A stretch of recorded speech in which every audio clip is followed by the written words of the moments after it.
How do you think that people Well, who are with adversity, we don't grow, right? There were studies. I think they were trying to grow trees in a biosphere, but all of the trees would fall over before it would reach natural growth. And what they found out is trees, they needed the wind to shake them to make their foundation a lot sturdier so that they could grow.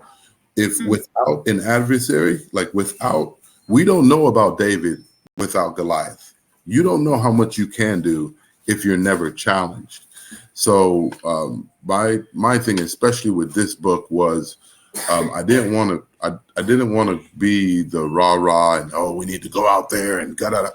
No, I say if you want to be motivated, I think the first thing you need to do is you need to find out about yourself. How the hell mhm, can you talk about taking a trip if you don't know how you're going to get there? And you know how you're going to get there because of who you are.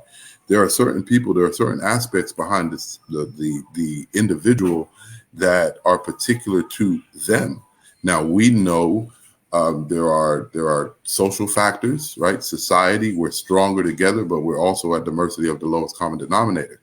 Okay, what are the things about you from society that you have brought into you that you have integrated within yourself?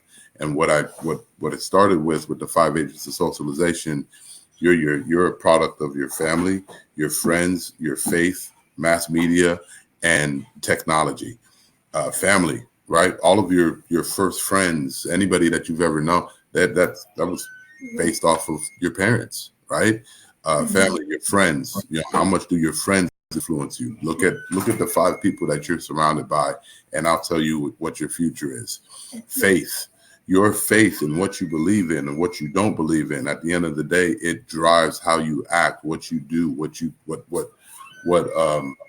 what habits you form.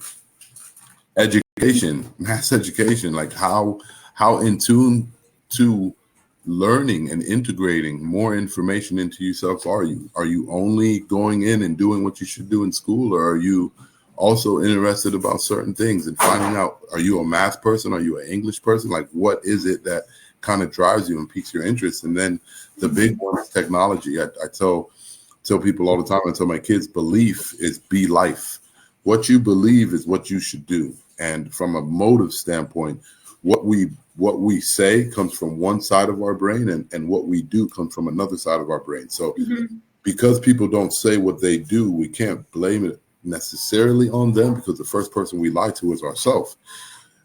We have a personal responsibility to look and challenge ourselves about, okay, I said this, but I'm not doing this. Those things don't match up. I've got mm, that responsibility to match that up. And then, as like I said, I think focus is our superpower. I tell my kids that every morning when they wake up, and they need to tell that back to me.